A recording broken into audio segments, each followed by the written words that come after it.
오늘 우리가 봉독한 사도행전 3장 1절로 10절 말씀을 통해서 나사렛 예수의 사람들, 이와 같은 제목으로 하나님 말씀을 나누도록 하겠습니다. 오늘은 성령 강림 주일입니다. 예수님께서 승천하신 후에 예수님의 약속을 믿고 다락방에 모여서 열심히 기도하던 120명의 사람들이 성령의 충만함을 받아서 방언을 말하면서 하나님의 큰 일을 증거했다고 했습니다. 하나님의 큰 일이 무엇입니까? 바로 인류의 죄를 대신하여 십자가에서 죽으시고 부활하신 하나님의 아들 예수 그리스도를 통해서 구원받게 하시는 하나님의 구속적 사건을 가리키는 말씀입니다. 이 오순절 날에 유월절을 지키기 위해서 각국에서 모여들었던 많은 사람들 가운데 베드로의 설교를 듣고 마음의 찔림을 받아서 어찌할꼬 하면서 각자의 죄를 회개하고 예수님을 영접한 사람의 수가 3,000명이 되었습니다. 이들 또한 역시 하나님의 성령의 충만하심을 경험했습니다.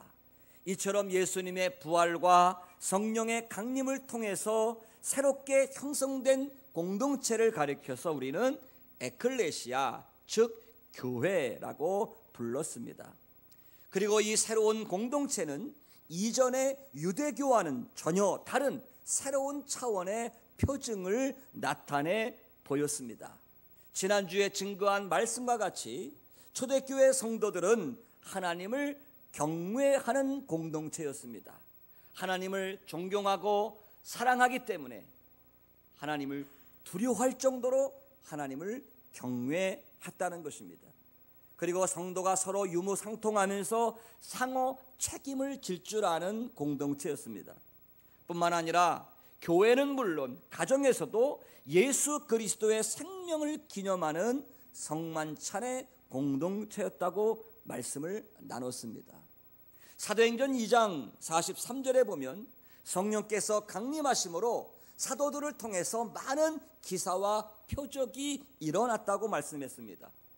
사도들을 통해서 이 기사와 표적은 초대교회가 보여주는 또 하나의 표징이었던 것입니다. 요한복음 14장 12절 말씀에는 예수님께서 제자들에게 다음과 같이 약속하셨습니다. 나를 믿는 자는 나의 하는 일을 저도 할 것이요 또한 이보다 더 큰 것도 하리니 내가 아버지께로 감이니라. 본문에 안진뱅이가 일어나는 기적은 사도들이 행한 기적으로서 초대교회가 기록한 첫 번째 기적 사건입니다. 이제 주님의 그 신실하신 약속이 제자들을 통해서 실제로 나타나고 있는 것을 우리에게 보여주고 있습니다. 한국 기독교 선교 초창기에도 이와 같이 하나님의 기적과 표적이 많이 일어났습니다.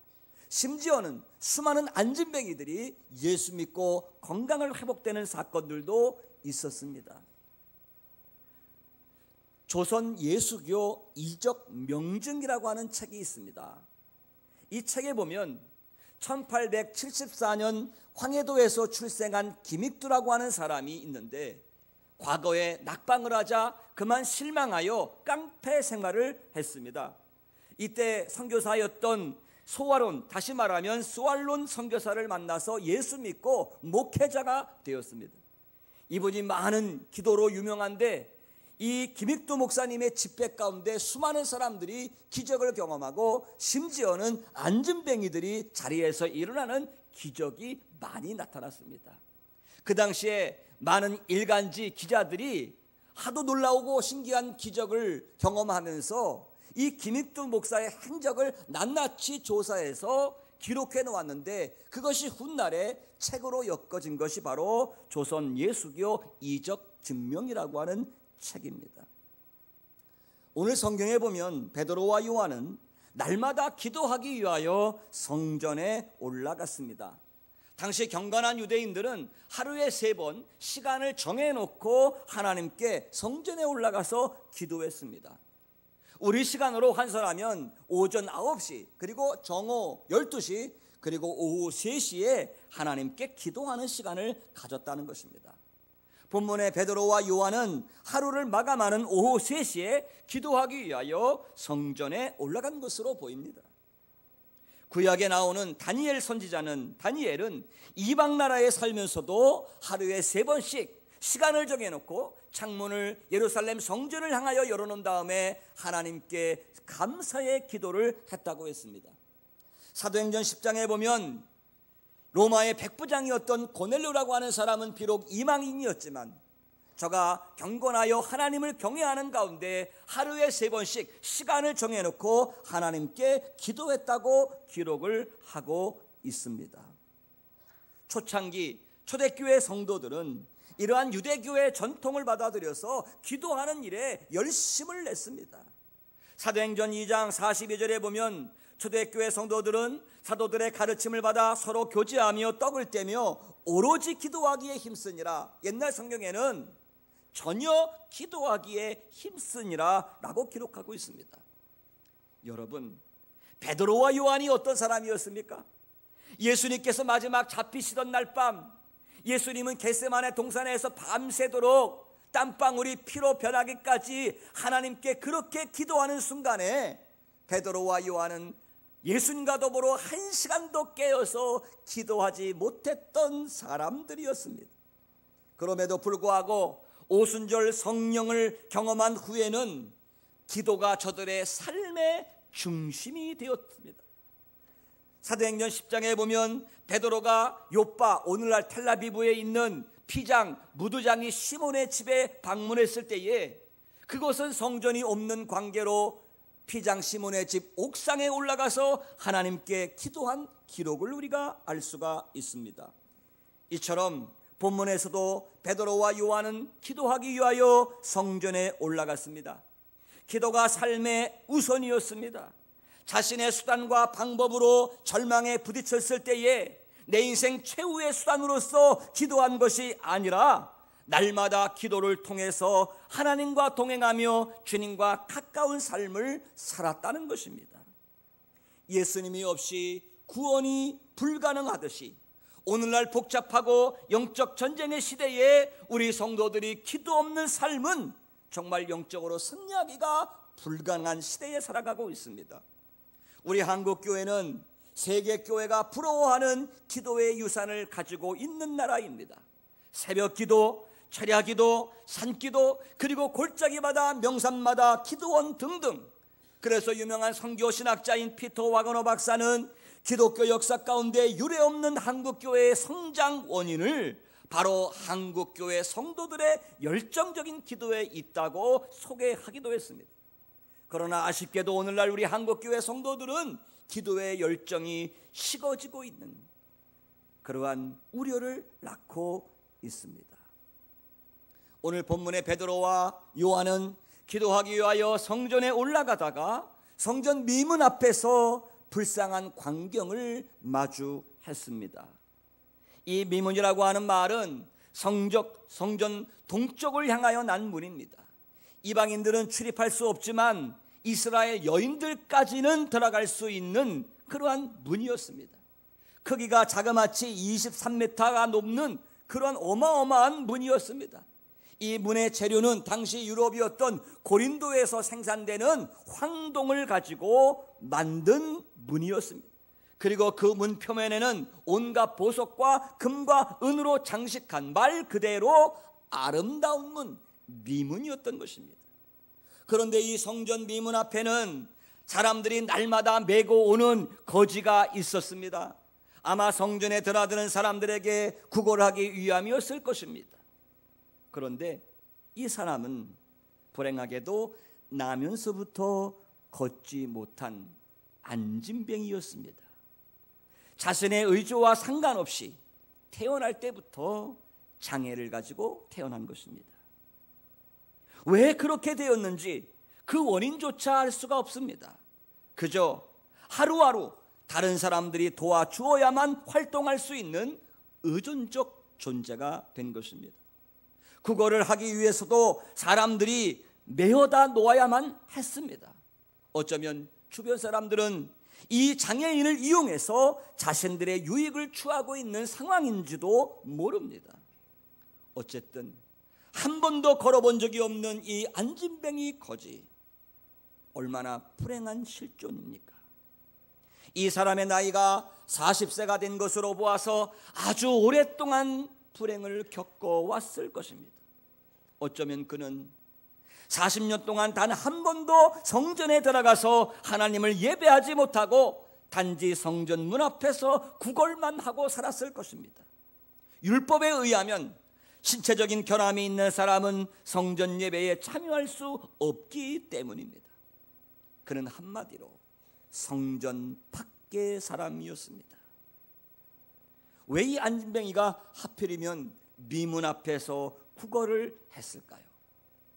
율법에 의하면 구제와 자비를 미덕으로 여기기 때문에 다른 사람들에게 자신이 구제하는 것을 보이려고 하는 이 유대인들의 외식적인 신앙심을 자극하기 위해서 아마 성전문 앞에 앉아 있었을 것이고, 또한 오늘 성경에 나오는 미문은 일반적으로 여인의 뜰로 통하는 문이었기 때문에 비교적 남자들에 보다는 여성들, 많은 동정심을 가지고 있는 여성들의 그 마음에 호소하기 위해서 아마 이 미문 앞에 앉아 있었는지 모릅니다. 어쨌든 이 안진뱅이가 원하는 것은 다른 것이 아니라 그저 하루하루 끼니를 해결해 줄 수 있는 동젓 면잎이었을 것입니다. 그러나 오늘 성경은 베드로와 요한이 이 안진뱅이에게 준 것이 바로 거지가 원하는 면잎의 동전은 아니었지만 무엇보다도 그에게 진정으로 필요한 것을 주었던 것입니다. 그것이 무엇입니까? 바로 나사렛 예수 그리스도의 이름으로 그를 회복시켜 주는 것이었습니다. 오늘날 이 세상을 살아가고 있는 사람들은 저마다 원하는 것이 있습니다. 좋은 학교, 물질, 좋은 직장, 대부분 물질이나 명예나 성공일 것입니다. 그러나 진정으로 이 세대가 필요한 것이 무엇이겠습니까? 우리 교회가 이 세상에 선포하고 소통해야 할 것은 바로 예수 그리스도의 복음인 것입니다. 진정으로 사람을 변화시키고 회복시킬 수 있는 것은 예수 그리스도의 생명의 복음밖에는 없기 때문인 것입니다. 요한복음 4장에 보면 수가성 물가에 한 여인이 등장을 합니다. 결혼을 5번이나 해봤지만 실패하고 인생의 참된 만족을 누리지 못하고 늘 어떠한 목마름에 시달리고 있는 여인이었습니다. 그저 지금 이 여인이 원했던 것은 다른 사람들의 눈길을 피해서 마실 물을 구하기 위하여 이 우물가에 찾아온 것입니다.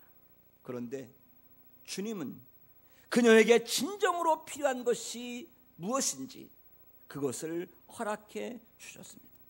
바로 영혼의 생수가 되시는 예수 그리스도 메시아를 만나게 하신 것입니다. 이럴 때 비로소 이 여인은 삶이 회복되고 진정한 인생의 변화를 경험하게 된 것입니다. 오늘 4절 말씀에 보면 베드로가 요한과 더불어 주목하여 이르되 우리를 보라, 이렇게 말씀을 했습니다. 베드로와 요한은 다른 유대인들처럼 습관적으로 매일 기도하러 성전에 올라갔던 사람들입니다. 안진뱅이 거린 또한 구걸하기 위해서 날마다 성전문을 지키고 있었습니다. 베드로와 요한도 매일같이 성전에 올라갔고 안진뱅이도 매일같이 구걸하기 위하여 성전 미문에 앉아 있었다는 것입니다. 따라서 베드로와 요한은 오늘 처음 이 구걸하는 거린을 목격한 것은 결코 아니었을 것입니다.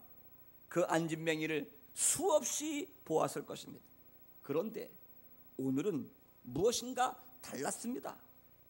이제 베드로와 요한은 이전에 베드로와 요한이 아니었던 것입니다. 그들은 전혀 새로운 관심으로 그 거지를 바라보았습니다. 3절에 의하면 이 안진뱅이가 먼저 베드로와 요한을 바라보았다고 그랬습니다.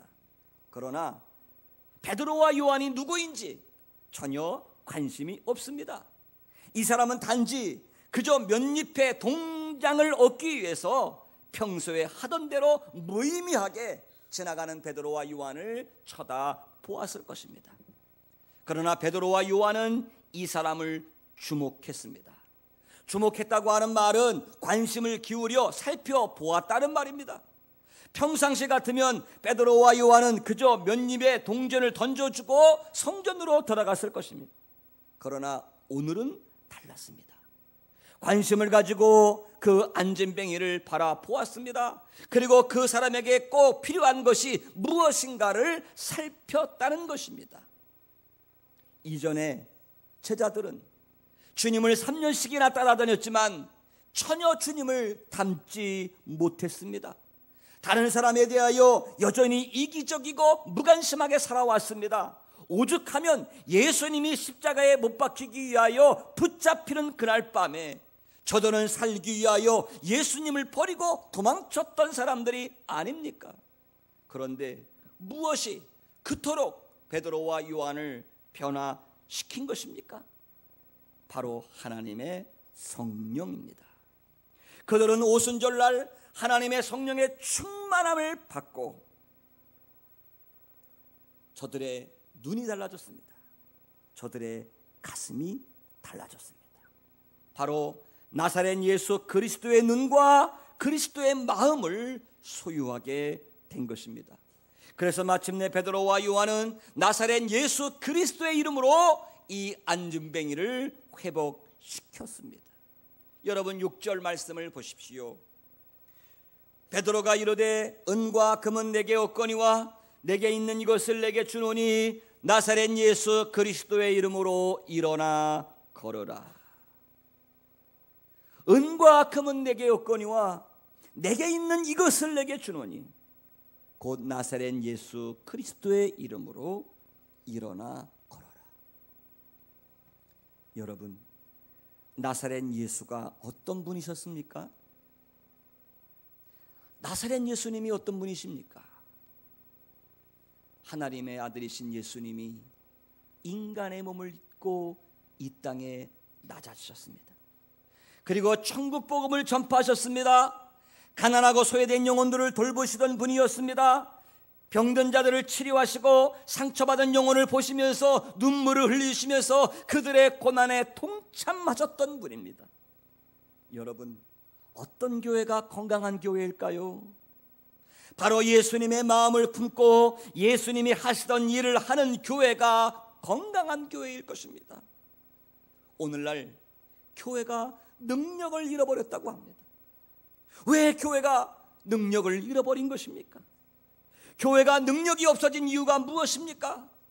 다른 것이 아니라 바로 나사렛 예수를 잃어버렸기 때문이 아니겠습니까?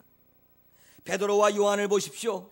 금과 음은 없지만 내게 있는 것 곧 바로 나사렛 예수가 그들 마음속에 있었다는 것입니다. 기독교 유명한 고전 가운데 그리스도를 본받아라고 하는 책을 쓴 토마스 아킨퍼스는 당시 중세 교회를 향하여 외쳤습니다. 은과 금은 많이 있지만 나사렛 예수가 없는 교회라고 외쳤습니다. 혹시 오늘 한국 교회가 이러한 교회는 아닙니까? 마치 당시 헤롯이 건축한 이 미문의 성전처럼 중세에 변질되었던 성당의 건물처럼 건물은 화려한데 건물은 화려하게 꾸며놓았는데 정작 나사렛 예수를 잃어버리지는 않았습니까? 금과 음은 많은데 나사렛 예수가 없는 부끄러운 교회입니다. 우리 교회의 이름이 나사렛 교회입니다. 영어로 얘기하면 Church of the Nazarene, 다시 말하면 나사렛 사람들의 교회라고 하는 뜻입니다.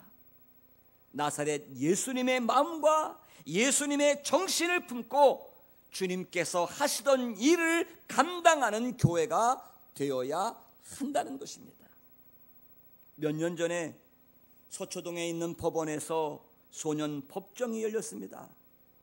16살의 어린 소녀에게 서울가정법원 김기옥 부장판사가 불처분 판결을 내렸던 사건으로 수많은 사람들의 눈시울을 뜨겁게 했던 사건이 전해지고 있습니다.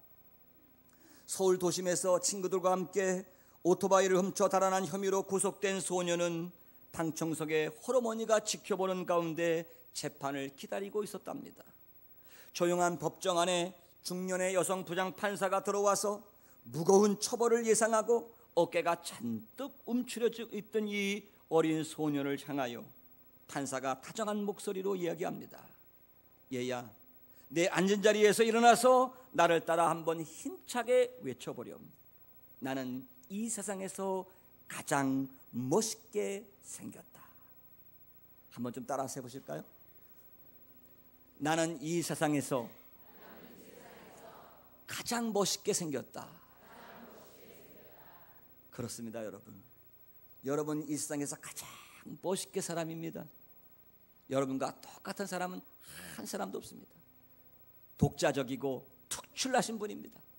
조금 눈, 코, 입, 배열은 좀 잘 안 됐을지 몰라도 여러분은 세상에서 하나밖에 없는 가장 멋있는 존재들입니다. 할렐루야. 예상치 못한 판사의 요구에 잠시 머뭇거리던 소녀가 마지막하게 입을 열었습니다. 그러자 이번에는 더 큰 소리로 나를 따라하라고 판사가 외칩니다. 나는 이 세상에 두려울 것이 없다. 이 세상은 나 혼자가 아니다. 나는 무엇이든지 할 수 있다. 큰 목소리로 따라하던 소녀는 이 세상은 나 혼자가 아니다라고 외칠 때 참았던 눈물을 왈칵 터뜨리고 말았습니다. 이 소녀는 1년 전부터 절도와 폭행 등 혐의로 소년 법정에 섰던 전력이 있었습니다. 그럼에도 판사는 이 소년을 법정에서 일어나 외치는 것으로 판결을 내렸던 것입니다. 판사가 이러한 결정을 내린 이유는 다음과 같습니다. 1년 전까지만 하더라도 이 소녀는 정말 어려운 환경 속에서도 불구하고 반에서 상위권 성적을 유지하면서 열심히 공부하고 장래의 꿈이 간호사가 되는 그런 꿈을 꾸었던 학생인데, 그만 귀갓길에 남학생 여러 명에게 끌려가서 집단 폭행을 당하면서 삶이 송두리째 무너지고 마른 것입니다. 소녀는 당시 후유증으로 병원에 가서 치료를 받았고 그 충격으로 어머니는 신체의 일부가 마비가 되는 고통을 겪어야만 했습니다. 이 어린 소녀는 그만 삶을 포기한 채 학교를 겉돌게 되고 비행 청소년들과 어울려 다니면서 범행을 저지르기 시작한 것입니다. 판사는 이 법정에서 많은 창간인들 앞에서 다음과 같은 말을 이어갔습니다. 이 소녀는 가해자로 재판관 앞에 와 있습니다. 그러나 이렇게 삶이 망가진 것을 알면 누가 가해자라고 말할 수가 있겠습니까? 이 아이의 잘못에 책임이 있다면 여기 앉아 있는 여러분과 우리 자신일 것입니다. 이 소녀가 다시 이 세상에서 긍정적인 삶을 살아갈 수 있도록 회복시켜줄 수 있는 유일한 방법은 이 어린아이의 무너진 찢겨진 자존감을 다시 일으켜 세워주는 것일 것입니다. 그리고 눈시울이 붉어진 판사는 눈물이 범벅된 이 소년을 법대 앞으로 불러 세워서 이 세상에서 누가 제일 소중할까? 바로 그것은 너 자신이야. 이렇게 얘기하면서 이 어린 소녀의 두 손을 꼭 잡아주면서 마음 같아서는 너를 꼭 끼워안아주고 싶지만 너와 나 사이에는 법대가 가로막혀 있어서 이 정도밖에 할 수 없구나. 아마 이 판사는 예수를 믿는 믿음의 여인이었을 것입니다. 사랑하는 성도 여러분, 오늘 본문의 베드로는 안진뱅이를 향하여 예수님의 이름을 선포만 한 것이 결코 아니었습니다. 가까이 다가갔습니다. 안진뱅이의 오른손을 붙잡아 주었습니다. 그리고 안진뱅이를 일으켜 세워 주었습니다. 마침내 성령으로 말미암는 기적이 일어난 것입니다. 뛰기도 하며 걷기도 하며 하나님을 찬양하고 함께 더불어 하나님께 예배하는 사람이 된 것입니다. 오늘 우리의 능력으로는 베드로가 행한 것과 같은 기적을 일으킬 수 없습니다. 왜냐하면 이것은 어디까지나 우리 주님의 주권적인 역사요 성령의 역사로만 가능한 기적입니다. 그러나 분명한 것은 우리가 나사렛 예수 그리스도의 이름으로 누군가에게 다가가서 그들의 손은 잡아줄 수가 있는 것입니다. 우리가 성령의 충만함을 경험할 때에 우리는 육신의 안진뱅이는 물론이거니와 더 소중한 영혼의 안진뱅이들을 얼마든지 치유하고 위로해주고 일으켜 세워줄 수 있다는 사실입니다.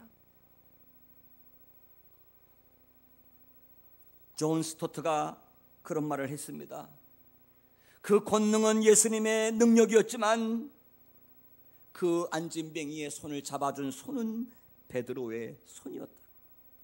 그렇습니다, 여러분. 오늘 성령 강림 주일인데 예수님의 영이 우리 속에 들어오시면 나도 우리 주님의 인격을 닮아가는 것입니다. 내 눈은 더 이상 나의 눈이 아니라 이기적인 눈이 아니라 예수님의 눈이 되고 예수님의 가슴이 되어서 우리 주변에 있는 이웃들을 붙잡아주고 그들을 일으켜 세워줄 수 있게 되는 것입니다. 오직 방법은 우리가 성령의 충만함을 입는 것입니다. 언제 우리가 하나님 나라를 위하여 쓰임받고 예수님의 귀한 사역에 동참할 수가 있겠습니까? 바로 우리가 하나님의 성령으로 충만할 때입니다. 여러분, 오늘 나와서 예배를 드리고 있는 여러분 각자도 누군가가 여러분에게 다가와서 손을 내밀어서 예수 그리스도를 전해 주었기 때문에 구원을 받아서 오늘 예배당에 나와 앉아 있을 것입니다. 이제 우리도 하나님의 영으로 충만해져서 누군가에게 다가가고 손을 내밀어 주고 나사렛 예수 그리스도의 이름으로 일으켜 세워서 구원받게 해야만 되는 것입니다. 다음 주일은 해피데이입니다. 이러한 놀라운 구원의 기적이 우리 교회 가운데 많아지기를 간절히 소원합니다. 오순절 성령 충만한 베드로의 설교를 통하여 하루에 3,000명씩 5,000명씩 회개하고 예수님께로 돌아왔습니다. 뿐만 아니라 베드로와 요한은 오늘 성전 미문에 있는 단 한 사람의 영혼, 주저앉아 있는 안전뱅이도 결코 지나치지 않고 그를 붙들어주고 일으켜 세워줌을 통해서 함께 예배하는 공동체 안으로 초청할 수 있었던 것입니다. 오늘은 성령 강림 주일입니다. 우리 나사렛 사람들의 교회, 나사렛 교회가 성령 충만하여 이 세상에 소망이 되는 예수 그리스도의 복음을 선포하고 더 나아가서 예수님의 정신과 예수님의 마음을 가지고 세상과 복음으로 소통하는 교회가 되실 수 있기를 주님의 이름으로 간절히 축원합니다.